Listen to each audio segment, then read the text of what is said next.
ఆపి అదాలత్లో వీరేందర్ సేవాగ్ గారి మీదున్న తర్వాత ఆరోపణ ఈయన ఆయన ఫ్యాన్స్ మనసుని బాధ పెట్టారు.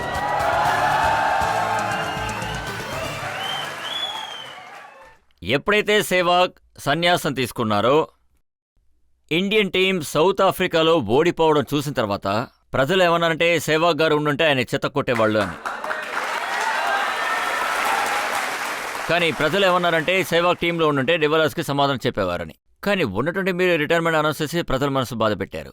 లేదు సార్, నేను నా ఫ్యాన్స్ని బాగా సంతోషపరిచాను. నా ఇన్నింగ్స్ వల్ల, ఫోర్స్ వల్ల, సిక్సెస్ వల్ల. కానీ నాకు 30 సంవత్సరాలు ఉన్నప్పుడే నేను ఒక డిసైడ్ అయ్యాను 37 సంవత్సరాల్లో రిటైర్ అవుతానని.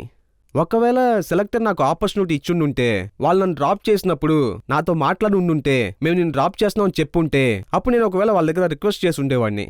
అది ఆస్ట్రేలియన్ సిరీస్, అది లాస్ట్ టెస్ట్ మ్యాచ్ ఢిల్లీలో. ఆ ఢిల్లీ మ్యాచ్ ఆడేసి నేను రిటైర్ అయ్యి ఉండేవాడిని. కానీ వాళ్ళు అలా చేయలేదు, నాకు ఆపర్చునిటీ ఇవ్వలేదు. తర్వాత ఒక సైట్లో నేను ఆడేటప్పుడు రిటైర్ అయ్యామే అన్న ఒక బాధ లోపల ఖచ్చితంగా అలాగే ఉంటుంది. ఒక స్పోర్ట్స్ మ్యాన్ లైఫ్లో ఇది ఒక పార్ట్ ఆఫ్ లైఫ్. వాళ్ళు ఆట ఆడేటప్పుడు ఎప్పుడు వదలాలని రివర్స్ చేయలేం, కానీ డ్రాప్ అయిన తర్వాత ఆలోచిస్తారు.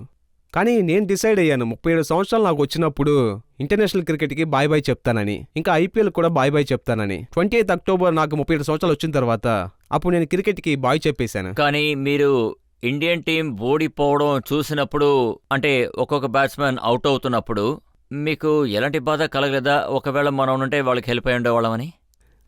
లేదు సార్, నేను కూడా చాలాసార్లు అవుట్ అయ్యాను. నేను నా ఫ్రెండ్స్ ఆడియన్స్ని డిసప్పాయింట్ చేసి ఉంటాను. వాళ్ళు నా బ్యాటింగ్ చూడటానికి వచ్చినప్పుడు 0, 2, 10, 20లో అవుట్ అయ్యాను. ఇది క్రికెట్ లైఫ్లో ఒక ప్రజలు ఏమంటున్నారంటే ఇప్పుడున్న క్రికెట్ ప్లేయర్స్ ఊరికే భజన మాత్రమే చేస్తున్నారు అన్నారు.